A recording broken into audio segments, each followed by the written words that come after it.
All right, so let's get into our next section, which is going to be circulation.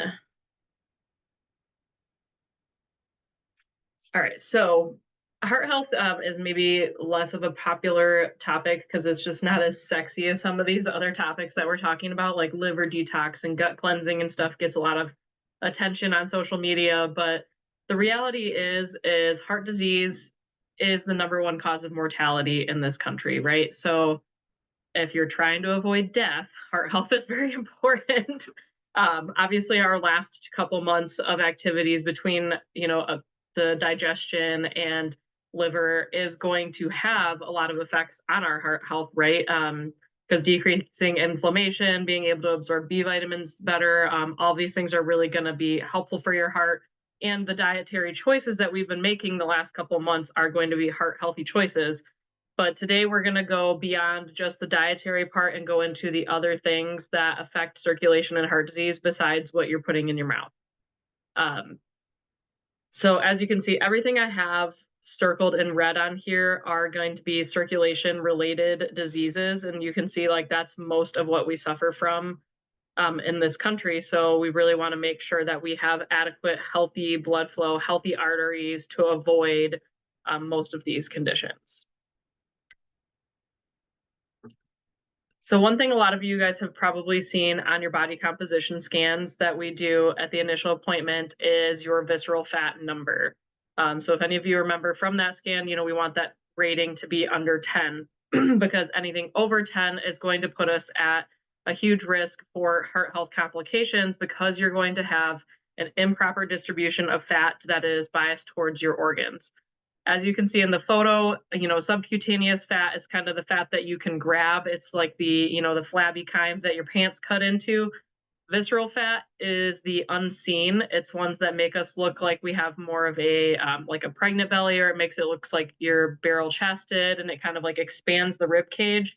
I mean, I know personally this is 100% where my body stores fat because the first thing when I lose weight is my under my bra measurement tends to go up or down based on, how heavy I am at any given time. And definitely, when I'm lighter, I feel like my digestion works better and my heart better and I can breathe better. And that's because there's less fat around my organs. So in an extreme picture here, we have, a healthy heart, which is just, bright red with muscle. And then we have the unhealthy heart that's surrounded by this, yellow visceral fat. And obviously when our heart is surrounded by this fat, it cannot expand and contract efficiently. And, the heart is just going to have to work way harder to fight against that, tight connective tissue. So it's going to be harder to catch our breath. It's going to be harder to exercise. And, it's just going to compromise our organs long term. Visceral fat, definitely a huge cause of heart disease. It can be a huge cause for indigestion because your stomach also cannot expand and contract properly to move the food through, especially if you have, heartburn that's related to like a hiatal hernia. It can be because this type of visceral fat is pushing up on your stomach and pushing it up into your diaphragm into places that it doesn't belong. And then we get heartburn because our stomach doesn't have enough space. And then a lot of times when we lose weight, the heartburn can go away because then you actually have space for your stomach to contract and move without shoving things back up your throat, as gross as that sounds. So having visceral fat decrease is very important. This is, yeah, just exactly another photo of, seeing where that visceral fat is on, a body image scan. The other thing is usually if your visceral fat is high and measurable on a body composition scan, your blood work will usually follow, meaning you usually will have blood sugar or cholesterol problems that are, incorrect on your blood work. I can almost guarantee it if your visceral fat is over 10 that there's going to be something wrong with either cholesterol or blood sugar numbers on your blood work because those organs just really can't like I said, expand and contract properly. So it's going to be associated with high cholesterol, diabetes, stroke risk, breast cancer risk. All these things, it's very important to keep our visceral fat down. So how do we specifically lose that type of fat? Because I always get that question, like, how do I lose belly fat? How do I lose belly fat? Like I said, we have visceral fat or we have subcutaneous fat, and there's a little bit of a different mechanism for both, but visceral fat is the dangerous kind that we want to decrease the most. So Number one way to decrease it is just overall weight loss. Like any weight loss strategy, if we lose weight, usually some of it is going to be coming from visceral fat. Um, Moderate cardio, meaning fat burning cardio. So a lot of you guys in your booklet, we have a math calculation where you do 220 minus your age and multiply that by about 0.65 to 0.75. That's going to be your fat burning cardio rate as far as heart rate goes. So if you're wearing one of these watches and you can look at it while you're going for your jog, check and see where you're at, because for me and for a lot of you, your fat burning numbers is going to be around like 125 to 145 beats per minute. And if you're doing cardio where you're running and you're getting up into this like 170, 180 range, you're far beyond fat burning capacity and you're going into just muscle burn, which is going to make it harder to lose this visceral fat. And that's why a lot of times you can see runners that still carry like a very large chest or a large belly. Is because if we're not working out at these, fat burning ranges, sometimes it can be hard to attack this specific type of fat. But yeah, getting your steps in, as I always stress, is important for reducing visceral fat. Getting the 10,000 steps a day, which is about 3 to 4 miles, will really help with bringing this number down. Eliminating alcohol and processed sugars is definitely huge. I have a lot of people that exercise a ton, and this number is still up because they're drinking too many nights a week. So alcohol and sugar definitely are huge contributors to this type of fat, and sometimes they both have to be completely eliminated in order to reduce it. Even if it's just for, short term, just to get the number down and then hit like a maintenance range. Kind of alongside with that is going to be carbohydrate reduction. Any low carb diet, you can pick whether it's paleo, keto, or just like, cutting out gluten or, whatever type of carbohydrate reduction works for you. Every carb reducing diet improves heart health. They can't really pinpoint which one is the best one necessarily for heart health. It's just that across the board, carbohydrate reduction helps with heart health. So, whatever kind works best in your lifestyle, we'll definitely be going over, more diet strategies when everybody gets their genetics back, because we can tell you if maybe paleo or keto or Mediterranean is good for you, but usually some type of reduction is required. And then lastly is sleep optimization. A lot of fat burning and hormone optimization happens while we sleep. So if you're not sleeping well, that is a huge trigger for heart health problems. They've even linked the time changes to an increase in a lot of heart attacks, because even just getting an hour difference in sleep per night can compromise your heart rate variability. So getting proper sleep is a huge contributor for optimizing heart health. So we're going to go through a lot of these things in depth.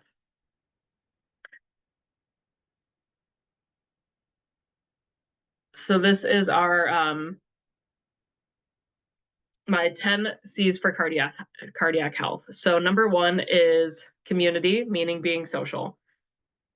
This is super overlooked because we didn't used to have to coach people to be social. It used to be kind of a built-in thing. But now we have so many of us that are, working from home, not doing one-on-one things, even schools at home for a lot of kids. And we are all very connected via the internet, but not a lot of face-to-face action. And there are just certain hormones that get released in face-to-face interactions that just don't get released when you're doing things online. So face-to-face interaction with friends and family, having hugs to release oxytocin, just anything that we're doing with people that are close to us, and having just a good sense of community is a huge, is an important thing for longevity and heart health. Number two, cardio exercise, which, is maybe the more obvious one that people think of when they think of heart health. But, even 10 minutes a day can be beneficial as long as you're getting your heart rate up. There's a lot of us that just go, weeks to months without ever getting our heart rate up into any type of fat burning or cardio range. So even a little bit is going to be beneficial for boosting our heart health. We're going to go through a couple slides on HIIT training, which are, very quick workouts. It doesn't have to be an hour and a half at the gym. It can just be 10 minutes as long as we're just, like I said, spiking that heart rate in order to get some blood flow. 3, carbohydrate restriction. Like I said, any low carb diet is beneficial for heart health. 4, sleep, which we're going to get into. 5, with caffeine. This will be a fun one for anybody that loves coffee, but 3 to 5 cups of coffee a day have been studied to be actually cardioprotective, meaning it actually is good for your heart. Note to self, 3 to 5 cups a day doesn't mean 3 to 5 travel mugs per day. It literally just means like cups like on your coffee pot cups, right? So if there's 12 cups in your coffee pot, it means, a third or a fourth of your coffee pot, not the whole thing. Because too much caffeine can definitely be the reverse, where it's a little bit harmful for your heart because it's being overstimulated. 6 is cold water fish, where we get into, salmon or fish oil, those types of things, grass-fed meats, or even eggs that have omega-3s in the yellow part, are all good things for our health as well. Okay. Number 8 is going to be cellulose, which is fiber. So fiber is something that actually helps us bind and detox cholesterol. That's why a lot of plant-based diets are popular for balancing cholesterol, is really just because it's increasing your fiber, and fiber helps to literally grab cholesterol and pull it out of the system. And there are a lot of people that if you just don't have fiber present, then you can reabsorb the cholesterol that's in your gut, and it can make your cholesterol go too high just because you're not pooping it out. So fiber helps you poop out the cholesterol.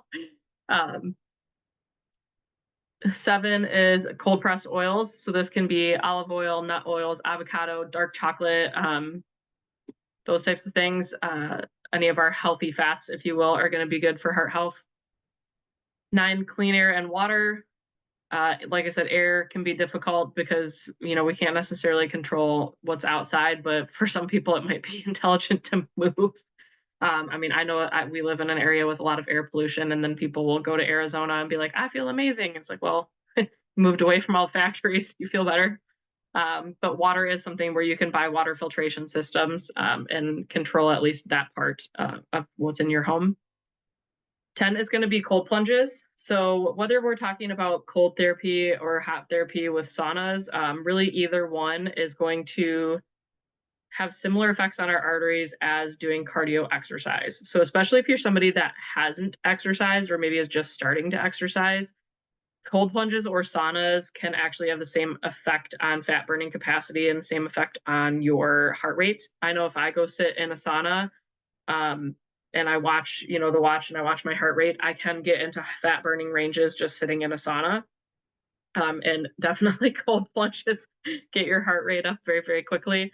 That's the benefit of cold plunges, is they're quick and done. They don't take a lot of time, but really either one is really going to improve heart health and circulation. And I don't know how many testimonials I've had from people on cold plunges with it, decreasing anxiety and just, really improving their energy and balancing them throughout the day and feeling like they have less cravings, all these things. So all those are benefits of improved circulation. So when you start to have better circulation, here are some things that you will or may experience. So you'll have better heart rate, easier time breathing. Usually it will actually reduce allergies. One of the number one causes for chronic allergy issues or chronic sinus issues is not good enough blood flow or not good enough nitric oxide production, which we're going to get into. Usually you will sleep better. It'll be easier to exercise. You will notice that your stomach moves more, like it's less stagnant. You might get some improved noises, warmer hands and feet, better bowel function. A lot of constipation issues are because of lack of blood flow. Your brain definitely needs adequate blood flow to function, so you have less brain fog, better blood pressure, numbness and tingling, especially in the hands and feet. I have a lot of people that ask me questions about this where they're like, what can I do to get rid of this hand numbness that has been getting worse as I age? And it's not related to carpal tunnel. It's not related to, chiropractic issues. It's, it doesn't heal with any type of physical therapy. If it sounds like you, it's probably circulation related. And the only way to improve it is going to be to hit hard cardio so we can break through some of those arteries that haven't been used in a while, because you might need like an aggressive heart rate in order to reopen some of those valves and get blood flow into those areas that are further from the heart. Or we are going to go over some supplements that might help, but there's really no replacing exercise when it comes to circulation. Exercise is number one. There's no supplement that's going to help you as much as movement is going to when it comes to the circulation side of things. We cannot out supplement lack of exercise. And then, yes, a lot of people will notice that they just look better because they look almost tanner because they have better blood flow to their face and to their lips, so they look less peaked. All right, so what is this nitric oxide chemical that I just mentioned? So nitric oxide is something produced by your artery linings, and it happens when your blood flow actually smacks the outside of that artery. So if you never have blood flow increases via, like exercise and boosting your heart rates, you won't get that nitric oxide hit. Like sometimes you do have to get into maybe like the above fat burning ranges, like get into those cardio ranges of heart rates in order to get this release. That's why like HIIT training that we're going to get into is very important for this, because it's going to drive your heart rate into those, like 160s, 170s ranges for short periods of time, just to get this hormone released is kind of the main reason we want to get into those ranges. But yes, this can help with improving blood pressure because it does help with the regulation of like arteries opening and closing. It can be huge for regulation of any existing clots, but is probably like our most important chemical with regulating heart health and reducing our risk of heart disease and stroke. So it's very important. These are the signs that you might have low nitric oxide. So brain fog, decreased sexual function, especially in males, because erections are very dependent on blood flow. So decreased muscle recovery, poor sleep quality, foot and toenail issues that just don't heal because of lack of circulation to that issue. The cold hands and feet, like I said, sluggish bowels, extreme constipation, or caffeine addictions, because caffeine can increase your heart rate without exercise. So these are pictures of some supplements that can help boost nitric oxide. Like I said, there's absolutely no replacing physical movement, no replacing exercise, but these are things that can be helpful. B3 is extremely well researched for helping with heart health and balancing cholesterol. The beets, any of the beet products are awesome. I've had a lot of patients where it has reduced their blood pressure by 10 to 20 points, sometimes even more with the Neo 40 down here, because that's a more extreme version of the beets, if you will. There are workout supplements, like anything that says pump on it. A lot of times is going to be a lot of heart healthy nutrients that actually improve blood flow. So these are what I call healthy pre-workouts, as opposed to the extremely high stimulant ones that have like 400 milligrams of caffeine. There's a few amino acids like arginine and citrulline that are important for blood flow. So you can take those amino acids. Like I said, they're very popular for sports performance, but they are really good for heart health. So a lot of times the sports products do have a huge overlap into heart health. Or there's other products that we have that say like nitric on them, or Neuro O2. Those are all things that help boost nitric oxide. There are also some foods that help. So there's an acupuncture principle that says, like red foods boost blood. So that can be red fruits and vegetables, or it can be, red darker cuts of meat. Any of those are going to boost blood production. So this is just a picture of, like I said, the beets are very, very popular for heart health. They're probably like the most popular supplement right now for improving blood pressure and heart function, but these are some of the other foods that are also important. So if you need better blood flow, boost your red foods.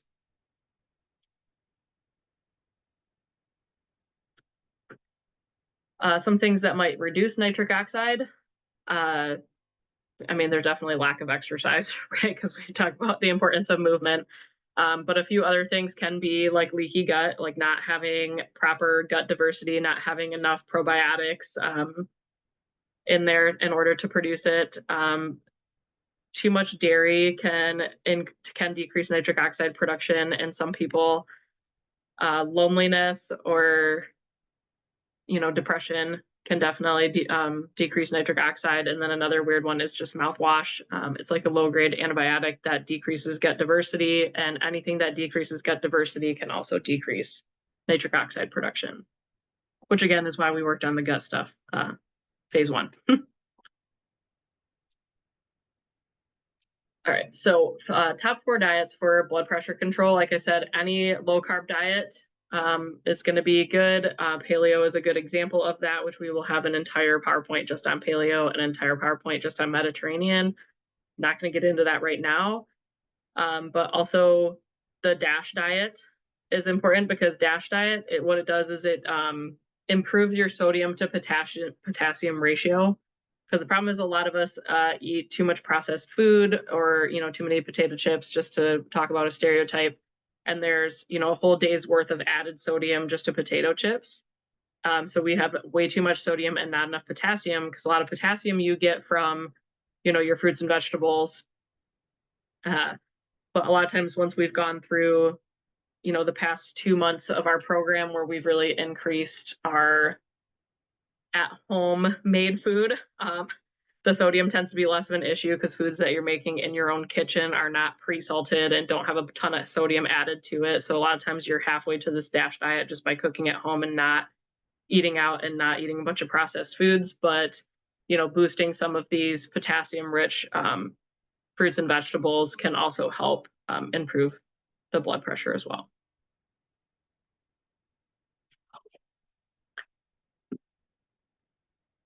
So next we're going to do a light therapy. So the sun actually improves heart health. Fun.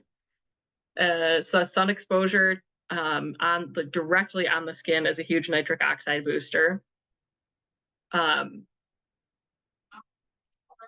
So a lot of times, just getting out in the sun on a regular basis, or being in a warmer place, like people that go to Florida tend to improve their health a lot of times because nitric oxide is boosted. You can get UVB light from the sun, activates vitamin D, which improves our hormones and immune system. It's very hard to get UVB artificially. The only kind that's you can get artificially is from the tanning beds, unfortunately. But if you live in an area where you don't get sun exposure for 10 months a year like we do, sometimes tanning beds is okay, as long as you're not trying to get roasty toasty burned.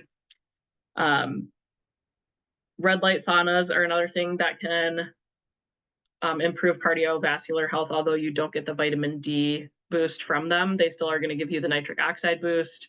They're going to cause you to sweat. They're going to bring your heart rate up. They're going to get you into like a fat burning zone a lot of times. So the sauna is a really great option for light therapy as well.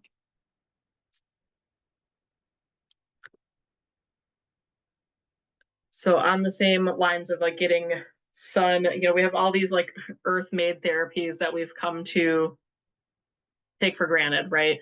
So touching the earth, sunlight, getting outdoors, seeing the sun, all these things have like these huge health benefits, because it's just how humans were made. Like we were meant to see the sun. We were meant to go outdoors. And a lot of us, right now I'm in a room with no windows. And if I was in here all day, every day, and like not seeing the sun and not touching the earth, it's going to negatively affect my normal circadian rhythms. It's going to lead to sleep problems, and then it's going to lead to hormone imbalance because my circadian rhythm is screwy Louie.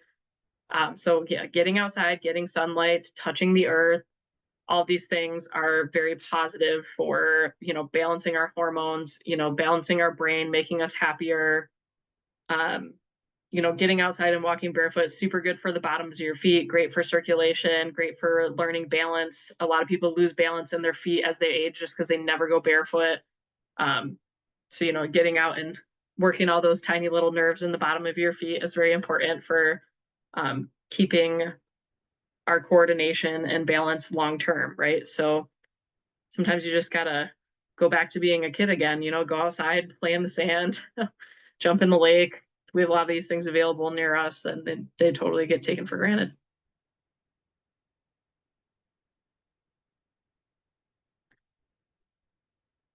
So this is a picture of some cold plunge options, like we were talking about the cold plunges earlier. So what we did at our house is we just bought a horse trough. Most of the year in Michigan, you don't even have to add ice to it, although, you know, in the summer you have to add a few bags of ice to get it cold. But honestly, most of the year in Michigan, you can just jump right in there and it's cold therapy. Trust me, we got a giant Lake Huron out here as well that works as cold therapy if you don't want to buy a bunch of stuff.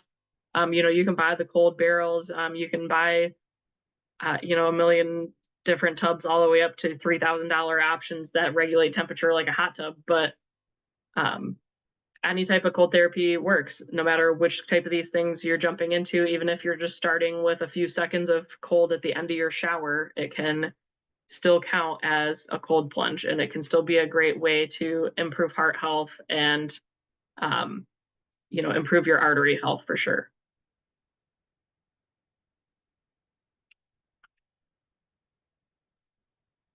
And yeah, like I said, saunas are also great. If you have the benefit of having a red light sauna in your area, that's awesome because you can get light therapy, especially in the winter months. But even if you're just going in like a generic gym type sauna, you know, for probably like 3 hours a week is a good goal. And those are not always going to be back to back. It'll be more like a half hour a day.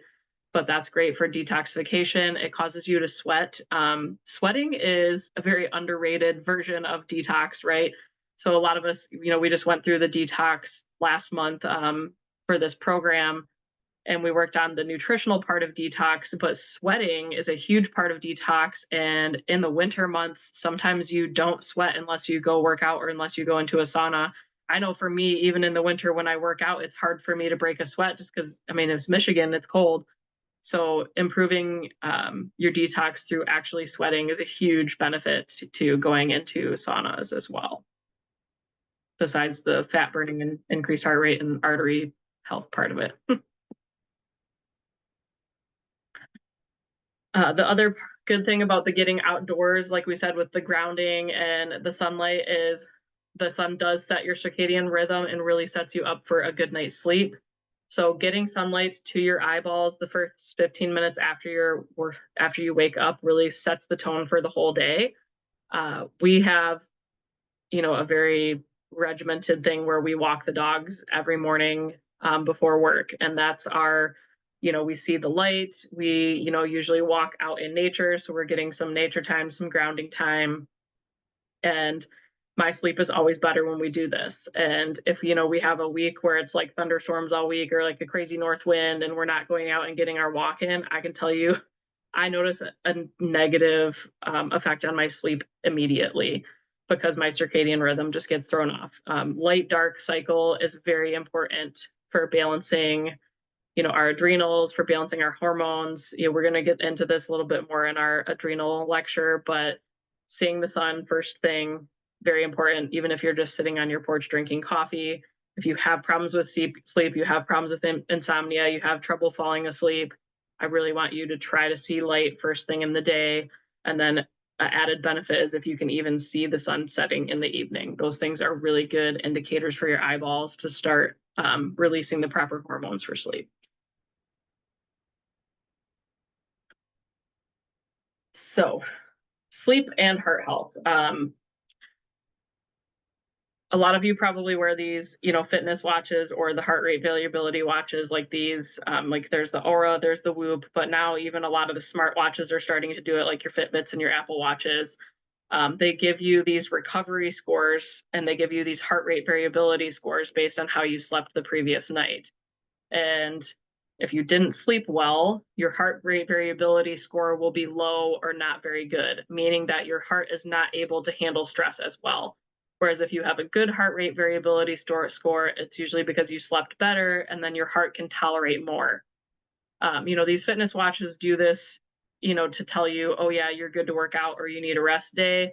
But it is also a very good indicator just for how your heart is doing. Because if you wake up every single day and your heart rate variability is terrible and your recovery score is terrible, it is going to set you up for heart problems later in life because you're just not getting the recovery that you need as you sleep. So, like, the better that we sleep, um, you know, it improves our nitric oxide, it improves our heart rate variability, it improves our ability to deal with stress because, like I said, your heart can go up and down with the stress easier if it's fully recovered. Um, and it also can boost your good cholesterol. So sleep is very important for all these things. Other things that happen while you sleep, we just went through the liver chapter, right, where we learned that detox happens a lot between like 11 p.m. and 2 o'clock in the morning. So that's an important one. Muscle recovery, growth, hormone management, regeneration of tissues, replenishing energy, moderating our stress response, balancing our blood sugar is also huge. Forgot to write it in here, but a bad night's sleep can actually make your blood sugar be similar to diabetics the following day, like if you're only getting a couple hours kind of a thing. Your immune system is also the most active at night. That's why most of the time, if you get a fever, it will be during the night, not during the day.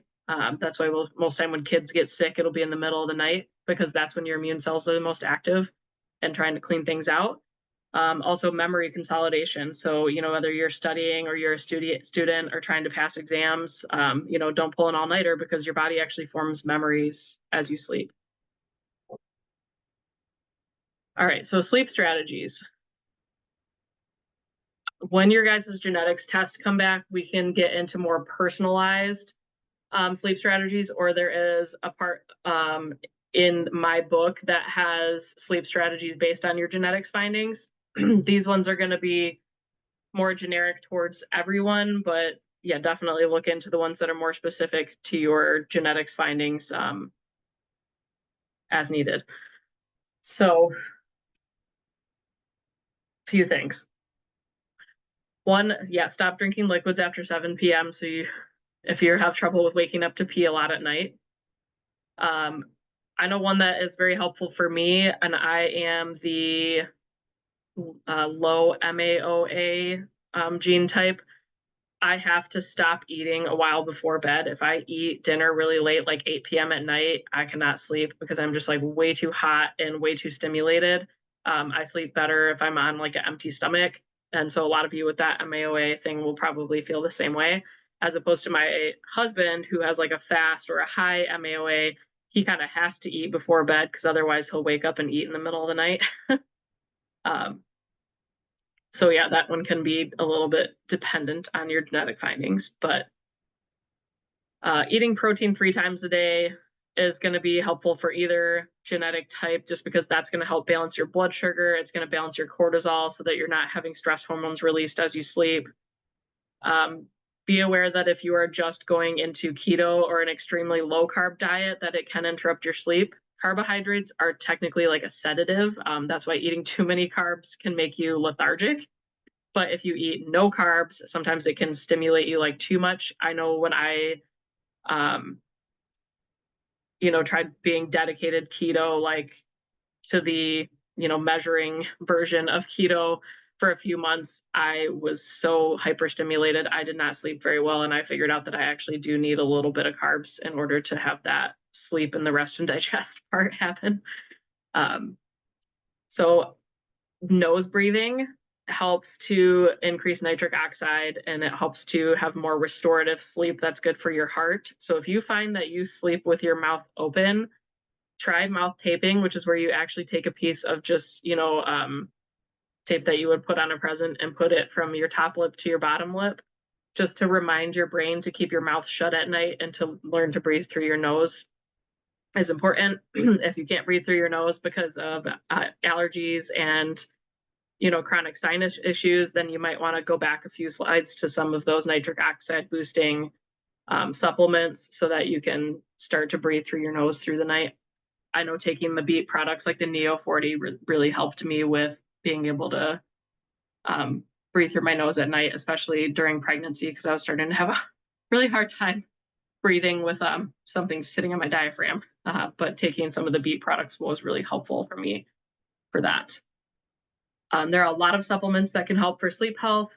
I designed the Lights Out supplement. The Lights Out supplement has a lot of these nutrients in there, from like the magnesium to the L-theanine, to the reishi mushrooms. Like all those are in my Lights Out product because that helps me the most. I designed it for myself because I have terrible sleep, and those nutrients really helped me with getting better sleep at night. You can get into some of the more herbal things like valerian is a calming agent for a lot of people. Like greens, methylfolate helps with adrenaline detox, so those help some people. Um, Melatonin can be helpful, especially as we age, because our melatonin production can slow down. So that's a good one if you're just not having enough melatonin production. Remember how I said the light dark cycle is very important for stimulating sleep. So having a dark bedroom is important. So get the darkening curtains, make sure you don't have a bunch of electronics, especially blue things plugged in. Like you don't want, a blue computer monitor staring at you all night. That's definitely going to decrease our melatonin production and make us not sleep as well. Even the blue light blockers in our glasses during the day can be helpful. Like I bought glasses that have the blue light film added to them. You can get them added to your computers. That helps to stimulate those like darkness hormones to be released, so you're not having the light hormones released and interrupting your sleep. I'm big on creating a bedtime ritual like you would with little kids, right? So if you want a little kid to go to bed, you're always like, okay, so 7 o'clock is bath time, and then 7:30 we read a book in a calm atmosphere, laying in the room with dim lights, right? So you're not that different from your kids. A lot of times you also need a bedtime ritual that is like calming and slowing things down and getting you prepped and ready for sleep. I know like I can't sleep if I watch like Game of Thrones right before bed because it's just like way too stimulating and ramps me right up. You need something calming. Even if TV's not the best, but even if you watch TV, we used to always do like Animal Planet or something where you're just like watching the fish swimming through the ocean with the really monochromatic or monotone voice in the background, just chilling you out, putting you to sleep. That was always a good one. Alcohol is definitely not good for sleep. I know a lot of you are going to say, oh, but it helps me fall asleep. And I'll be like, well, it doesn't ever get you into deep sleep, and it actually impairs our detox, and it's going to impair our blood sugar and a lot of these other things, and it's not going to lead to restful sleep. And I mean, I know me personally, it just leads to no sleep at all. I just wake up a million times the whole night, having to pee and having blood sugar roller coasters. So alcohol is not a great thing for sleep. I always notice an improved sleep when I balance my macros, which we're going to have an entire PowerPoint on that. And then, like we said, with getting the sunlight first thing in the morning. A slide that all of you guys have in your binders as well is going to be this stress response versus sugar graph. So when we eat a sugary meal, our blood sugar spikes like in this curve, and then insulin is supposed to bring it down. But if we eat way too much sugar, we get these like dramatic roller coaster drops, and then our blood sugar can drop down below a normal range, and we call it hypoglycemia. Hypoglycemia is usually recovered by cortisol. So cortisol helps bring the sugar back into the normal range. And this happens all night while we sleep too, this roller coaster. But we want the roller coaster to be moderate and not extreme, right? Because if we get like an extreme drop, and cortisol has to be released in mass to bring our blood sugar back up. Cortisol is like adrenaline. And even sometimes adrenaline is also released to bring our blood sugar back up. And if you have adrenaline present, you cannot sleep. And adrenaline has a very, very long half-life. Like it can sit in the body for up to 10 hours. So if you have like these huge adrenaline spikes happening in the middle of the night because your blood sugar is doing roller coasters, it's going to make you wake up constantly, and it's going to make it impossible for you to fall back asleep. So if you feel like you wake up in the middle of the night and you can just be up for like 3 hours, it's because you're secreting adrenaline in the middle of the night, most likely because you're having a blood sugar drop. So a lot of this should have been resolved with the last couple months of nutrition changes. But if it hasn't, make sure you're eating enough protein, make sure you're not skipping meals, and you might even have to add a bedtime snack depending on your genetics in order to get through the night without having these roller coasters.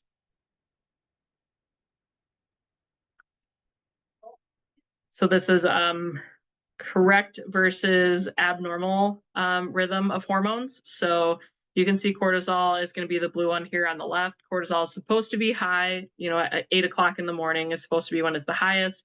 And then it's supposed to be kind of dead at midnight so that we can sleep. Because like I said, it is a stress hormone. It is a wake hormone. And then melatonin is supposed to be the opposite of cortisol. But unfortunately, sometimes these two get flip-flopped, like I said, due to blood sugar dysregulation, where melatonin actually ends up being high much later, like 6 o'clock in the morning, and then it's impossible to get out of bed because your body's thinking that it's in the middle of the night, but it's 6 a.m.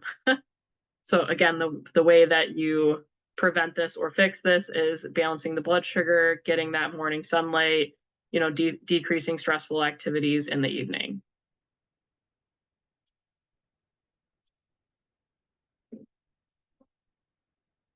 So next we have our, pros and cons of different types of exercise.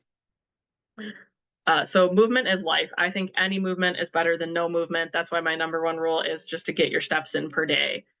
But, there are different benefits to different types of exercise, right? Like, so HIIT, we can improve our heart rate and really get that nitric oxide release. Whereas, low and slow cardio can help with fat burning, right? So there are different types of exercise that are appropriate for different strategies on our health. So we want to go through a few of those and ways to track them. All right, so lifting weights, pros and cons. Cons is usually it requires equipment. You can do a certain amount at home, but rubber bands are only going to get you so far. It's also easy to get injured if you're not being monitored. I always say to start with a personal trainer if you haven't lifted before, so that way somebody is making sure you don't get injured. The pros are amazing, right? So we have boost hormones, supports our joint health, improves bone density, protects us from injury long term, increases metabolism, tightens and tones. Very empowering. It's huge for if you have self-esteem problems. It releases a lot of cardioprotective anti-inflammatories. Lifting weights also has something that I call an afterburn effect, whereas if you're doing cardio, you burn a lot of calories during the workout, and so it looks great on your little watch, right? It says, oh, you burned this many calories and you have this many active minutes, blah, blah, blah. Lifting weights makes you burn calories more throughout the rest of the day because of the afterburn effect. So it may not tell you that you burn so many calories during the exercise, but it will usually increase your heart rate for the remainder of the day or for a couple days that it takes to recover from it. And so it actually has, more of a long burn effect as opposed to right when you're exercising. So we have traditional running, like the couch to 5K type of training. The pro is you can do it anywhere. It's inexpensive. It really boosts your endorphins, great for heart health, huge nitric oxide release. Really tends to give you energy for the rest of the day, great for anxiety control. The bad parts is it's high impact on your joints. It can be hard to get started if you're starting from like a heavier body weight. Very easy to surpass the fat burning zone and increase stress hormones. Definitely can lead to repetitive use injuries and need joint replacements later in life if you're not doing appropriate recovery activities, or if you're not balancing it out with lifting to protect your joints, or balancing out with yoga to protect your joints or something to just build those tiny little muscles around your knees and ankles. But yeah, this whole increases stress hormones one is huge if you're getting into those higher heart rates, because I guarantee you will be frustrated and you'll be getting into weight loss resistance and hormone crashes if you're working out at way too high of heart rates right off the get-go. All right, HIIT training. So this is going to be something like CrossFit or a lot of small group training where you are doing a very intense burst of activity followed by a couple minutes of recovery.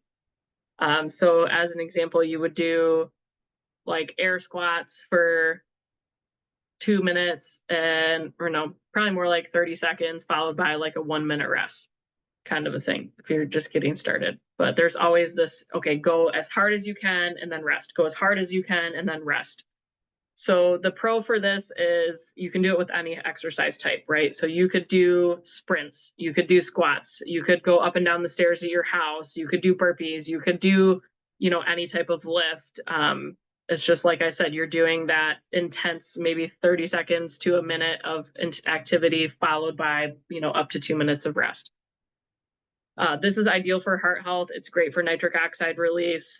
Doesn't require a lot of time, even just doing a 10-minute, circuit of this. And a lot of you are going, oh, 10 minutes, that's not enough to do anything. There's one CrossFit workout that is literally just 7 minutes of burpees. And I'm going to tell you right now, it whoops your butt. And it's only 7 minutes and you will be sore for days just from doing that. So you can definitely get a good workout in less than 10 minutes if you're doing this type of activity. It is great for your hormones, especially growth hormone. So it really helps to stimulate muscle growth.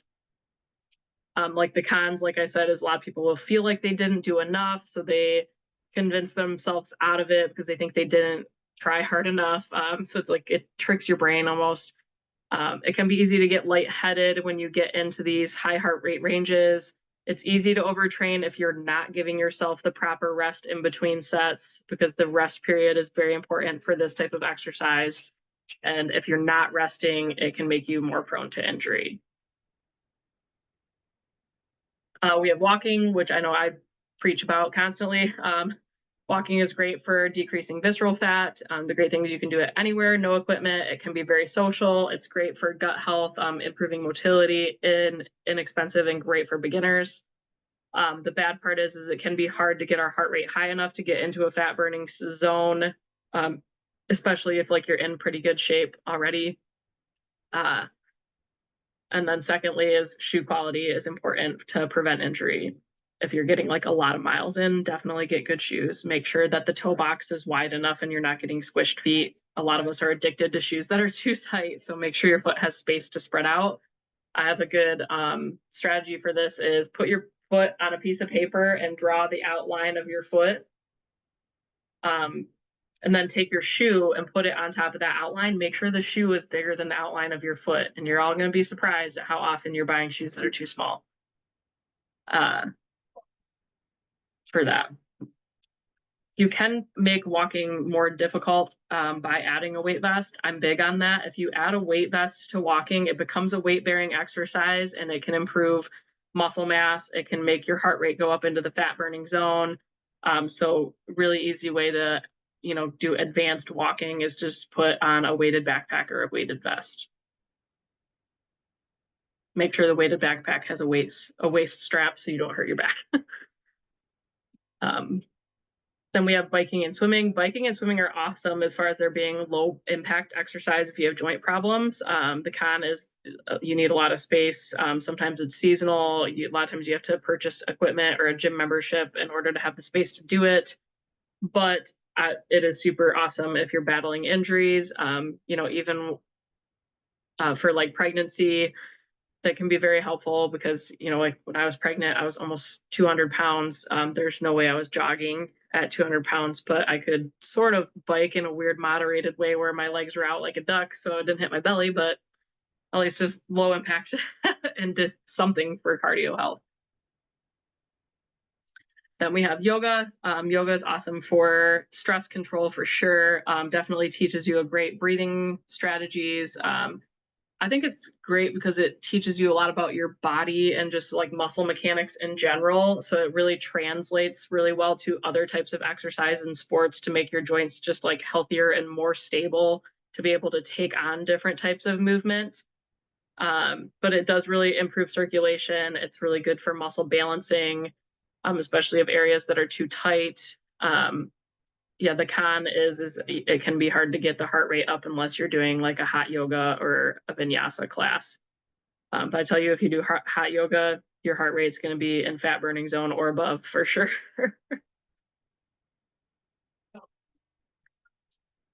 And so the more difficult part can be ways to get these things programmed for you so that you have something to follow.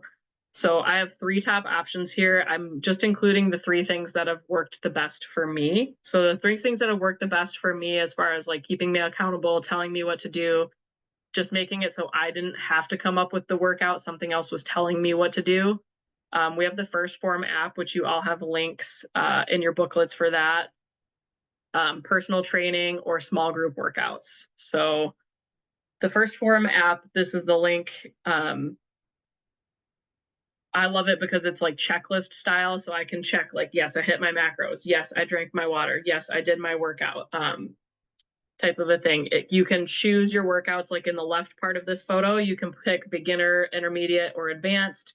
You can pick what type of workout you want to do. You can be like, oh, I want to do HIIT training. Oh, I want to do regular strength building. Oh, I want to do more training for a 5K or something. You can click that in there, and then it will give you the workout of the day and then a blank space to put in your weights or put in that you did it. And it always has that, you can put the check mark next to it in the app kind of thing. And then, yes, you can track your macros through this app as well. So it's kind of a good all-in-one strategy. I definitely was able to like maintain and have the best athleticism for the longest amount of time, I think, by using this app. Personal trainers are also a really great way to go. So you can do it either in person or the online way. So this is a trainer that's in our town and he does both. You can do either the online thing or the in-person thing. So I included an example of one of his at-home programs, or this is his information if you want to reach out and have somebody write you a custom program. The First Form app is great because it's like kind of pre-done and you can kind of choose your own on what you want to do. But if you work with somebody like this, you can talk to them on the phone and then they can actually customize the workouts to you. Like if you have an injury, then they can say, okay, let's do these stabilizing things for the injury and then, these other things for muscle building, and they can really customize it based on your goals. I always like doing the in-person thing just because it helps with my accountability, but I've done it both ways, the in-person or online, and different things work for different times in your life too. But I do think it's important, especially if you haven't done things before, that you do work out with somebody that is a professional at first so that you don't hurt yourself. Yeah, the third one is going to be small group training. So I was a CrossFitter for a very long time. It's how I met my husband. We did it for many years. And it's almost like having a personal trainer, but for just a group of 10 people, right? So you always have a coach that's watching everybody, seeing what you're doing. They do customized programming so that you know what type of workout you're going to be doing every single week. So that's very organized and you're just not choosing things haphazardly. And then they are able to kind of scale the workouts based on your abilities. So like I put a picture on here of doing pull-ups with a rubber band because somebody that's just starting is not going to be able to do a pull-up, right? But there's ways that the coaches modify things so that even the beginners have something to do to work up to being able to do the most advanced form. Um, CrossFit is not the only type anymore, right? So CrossFit kind of like started this HIIT training craze. So now there are just a lot of personal trainers that have their own small box gyms that do this type of training. So most likely whatever town you're in, you can find these, smaller private style gyms. Like we have a couple. One is like CBA Fitness, Afterburn Fitness, things like that, where it will be these less than 10 people classes where you're really getting a lot of one-on-one and you're really getting a lot of personal training. And then you get the benefit of it being social and meeting new people. Like I said, I met my husband at a CrossFit gym. So you're going to make friends. So the small group style gyms are also an awesome way to go about things. All right, so that's going to be our next slide. But that is going to be our wrap on heart health. And then next, we're going to get into macro balancing and choosing the right diet depending on your genetics.